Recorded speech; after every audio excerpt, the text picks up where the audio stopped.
ဒီချက်တွေကြောင့်အာဆင်နယ်ကိုကြိုပြီးယူနိုက်တက်တို့ဖလားရသွားနိုင်တယ်။ယူနိုက်တက်ကဘရန်ဖိုးကနေပြီးတော့ပေါင်81တန်းနဲ့ဘရိုင်ယန်အမ်ပွဲမိုကိုဒီနွေရာသီမှာခေါ်ယူလိုက်တဲ့အခါမှာအာမတ်ဒီယာလိုရဲ့အနာဂတ်အတွက်စိုးရိမ်မှုတွေကျေပြန့်ခဲ့တယ်။အာမတ်ဟာပြီးခဲ့တဲ့ရာသီကဘရူနိုဖာနန်ဒက်ပြီးရင်အသင်းမှာဒုတိယအကောင်းဆုံးကစားသမားဖြစ်ခဲ့ပါတယ်။အမ်ပွဲမိုကတော့ဘရန်ဖိုးမှာဂိုး20သွင်းယူခဲ့တဲ့ရာသီအပြီးရောက်လာသူဖြစ်ပါတယ်။နေပြမိုရီယန်343ကစားကွက်မှာသူတို့နှုတ်ကိုတပြိုင်နက်ဘယ်လိုထည့်သွင်းမလဲဆိုတာအစောပိုင်းမှာတော့ပြဿနာရှိခဲ့ပါတယ်။ဒါမဲ့အခုတော့သူတို့အသင်းရဲ့ခြေစွမ်းတိုးတက်မှုနောက်ွယ်ရမောင်းနေရဖြစ်တဲ့ကြောက်မက်ဖွယ်ရာကောင်းတဲ့လက်တွဲညီမှုကိုတိစောက်နိုင်ခဲ့ပါတယ်။အမတ်ဟာကစားကွက်မှာနောက်ခံတောင်ပန်ဝင်းဘက်နေရာအသစ်ကိုလက်ခံခဲ့ပြီးတော့အမ်ပွဲမူကတော့နံပါတ်10နေရာတွေကတနေရာမှာကစားနေပါတယ်။ဒီစွမ်းပြင်းထန်တဲ့အတွဲကအထူးသဖြင့်လီဗာပူးနဲ့ပွဲမှာအမ်ပွဲမူက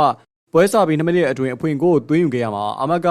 အပြင်ခြေနဲ့အမကန်ပေးပို့မှုပြုတ်လုခဲ့တာကအထင်ရှားဆုံးဖြစ်ပါတယ်။အမိုရီယာအေရစ်တန်ဟက်ရဲ့အရိုက်အရာကိုဆက်ခံပြီးတဲ့နောက်ပိုင်းမှာစိန်ခုံမှုများစွာကိုဖျက်ကျော်ခဲ့ရပါတယ်။သူက၄ချိန်ခွဲမှာစေးဆက်တေးကြတဲ့လှုပ်ဆောင်မှုတွေနဲ့ဆွဲဆောင်မှုရှိတဲ့စိတ်ဓာတ်တွေပေါင်းဆက်ပြီးကစားသမားတွေကိုသူ့ရဲ့အတွေးခေါ်နားလည်အောင်နဲ့သူ့အတွက်အစွမ်းကုန်ကြိုးစားအောင်တဖြည်းဖြည်းလှုပ်ဆောင်နိုင်ခဲ့ပါတယ်။အမိုရီယာကွင်းလယ်မှာအားနည်းချက်မရှိစေဖို့ခံစစ်ကစားဟန်ကိုလိမ္မာပါးနဲ့စွာပြောင်းလဲခဲ့ပါတယ်။ Red ပဲကစားသမားများဟာအခုဆိုရင်တော့541ပုံစံနဲ့ခံစစ်ကစားနေပြီးတော့နံပါတ်10ကစားသမား2ဦးကဖာနန်ဒက်နဲ့ကက်စမေရိုတို့ကိုအထောက်အကူပြုဖို့နောက်ကိုဆင်းပေးနေတယ်လို့ရှော့ကလေးပဲကွင်းလယ်ကိုဝင်ရောက်ပြီးတော့ဖိအားပေးနေတာဖြစ်ပါတယ်။အခုချိန်မှာယူနိုက်တက်ကိုဖြိုဖျက်ဖို့ခက်ခဲလာပြီးတံမြန်တိုက်စစ်တွေမှာလည်းလျှက်စစ်လို့လင်းမြန်လာပါတယ်။အမိုရီယာကစားသမားအလဲကျသုံးဆွဲမှုနဲ့ပြန်လဲနလန်တူဝီကိုပုံမှုအလီးပြီးခဲ့တာကြောင့်မလို့ကလပ်ရဲ့ဒဏ်ရာရရှိမှုစင်းကိုတိတတာရှော့ချနိုင်ခဲ့ပါတယ်။တန်လက်ထက်မှာထိန်းချုပ်လို့မရခဲ့ပါဘူး။ဒါပေမဲ့သူ့ကိုထုတ်ပြီးနောက်ပိုင်းမှာတော့ကြီးမားတဲ့ယဉ်ကျေးမှုအပြောင်းလဲဖြစ်ခဲ့ပါတယ်။စီကန်ဖောက်ပြတဲ့ကစားသမားတွေနဲ့မာနာကြီးရဲ့သူတွေကိုနေရာဒီမှာအကုန်ဖယ်ရှားခဲ့ပြီးတော့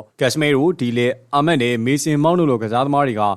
အမိုရီယာလက်အောက်မှာအစင်တန်းပုံမြင်မာလာခဲ့ကြပါတယ်။ယူနိုက်တက်ကအခုထိပြီးပြည့်စုံတဲ့အသင်းမဟုတ်သေးဘူးဆိုပေမဲ့အမိုရီယာကစားသမားတွေစိတ်သက်မကြအောင်တော့ခံနိုင်ရှိတဲ့စိတ်သက်ကိုသွင်းပေးနိုင်ခဲ့ပါတယ်။ကျွန်တော်ဆိုရတဲ့အချိန်ဒီမှာပုံမတိုးတက်လာပါတယ်။ကျွန်တော်တို့ကမတူညီတဲ့နီလန်နဲ့တုံ့ပြန်လာနိုင်ပါတယ်။ဒါ့အပြင်ဘေးအောင်မဆိုဖြည့်ရှင်းနိုင်တယ်လို့ခံစားရပါတယ်လို့ Brighton နဲ့ပွဲပြီးမှသူဟာထပ်လောင်းပြောကြားခဲ့တာပါ။ယူနိုက်တက်ကအာဆင်နယ် CD ဒါမှမဟုတ်လီဗာပူးတို့လိုကစားသမားအင်အားမတောင့်တင်းသေးပါဘူး။ဒါပေမဲ့ဥရောပပွဲတွေကစားစရာမလိုတာကြောင့်မလို့အမိုရီယာသူ့ရဲ့အသင်းကိုအစွမ်းကုန်အသုံးချစရာမလိုပါဘူး။ဒါဟာပြိုင်ပွဲတွေပြီးဆုံးမဲ့အချိန်မှာ Red ပဲအတွက်အရေးပါတဲ့အားသာချက်ဖြစ်နိုင်ပါတယ်။လေးချိန်ဆုံးကအသင်းတွေရဲ့အရေးသွေးကြဆင်းလာတာကလည်းသူတို့အတွက်အကျိုးရှိလာနိုင်ပါတယ်။စီးရီးယားဘက်ဂွာရီလာရဲ့လက်အောက်မှာဖလားလေးလုံးဇက်တိုက်ရခဲ့တဲ့အသင်းဟောင်းရဲ့အရေးငွေသာရှိပြီးတော့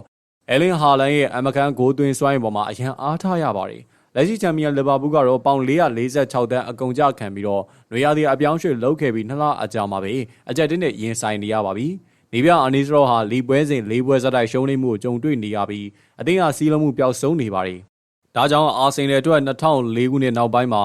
ပထမဆုံးပရီးမီးယားလိဖလားကိုရယူဖို့လမ်းကြောင်းဟာရှင်းလင်းနေပုံရပါတယ်။ကန်နာရီယာတော့လက်ရှိမှာအန်အင်းစရာကောင်းတဲ့ဘုံမောက်ထက်၄မှတ်အသာနဲ့ထိပ်ဆုံးမှာရပ်တည်နေရပါ။မီဂဲအာဒီတာဟာအာဆင်နယ်ကိုခံစစ်ပိုင်းမှာကြောက်မက်ဖွယ်ကောင်းတဲ့အသင်းဖြစ်ပြောင်းလဲထားခဲ့ပါတယ်။ဒါပေမဲ့ဒီအာဆင်နယ်ဟာအာဆင်ဝင်ကရဲ့ဖလားရခဲ့တဲ့အသင်းတွေနဲ့ရှင်မယ်ဆိုရင်တော့အရေးသွေးမမိနိုင်ပါဘူး။ယူနိုက်တက်ဟာအာဆင်နယ်ထက်တိုက်စစ်ပိုင်းမှာပုံမှုထက်မြက်ကစားဟန်ရှိပါတယ်။အချိန်ကသာဒီလိုကစားဟန်ကိုလီဖလားလူပွဲစီကိုစောင့်ကျင်းပေးနိုင်မလားဆိုတာပြောပြပါလိမ့်မယ်။ဒါပေမဲ့အမိုရီယာကြီးမားတဲ့အောင်မြင်မှုကိုဖန်တီးနိုင်ခဲ့ပြီလို့ခံစားရပါတယ်။ Old Trafford ကိုကောင်းမွန်တဲ့အချိန်တွေပြန်လာနေပြီးမကြခင်မှာထိုက်တန်တဲ့အကျိုးကျေးဇူးတွေရရှိလာပါလိမ့်မယ်။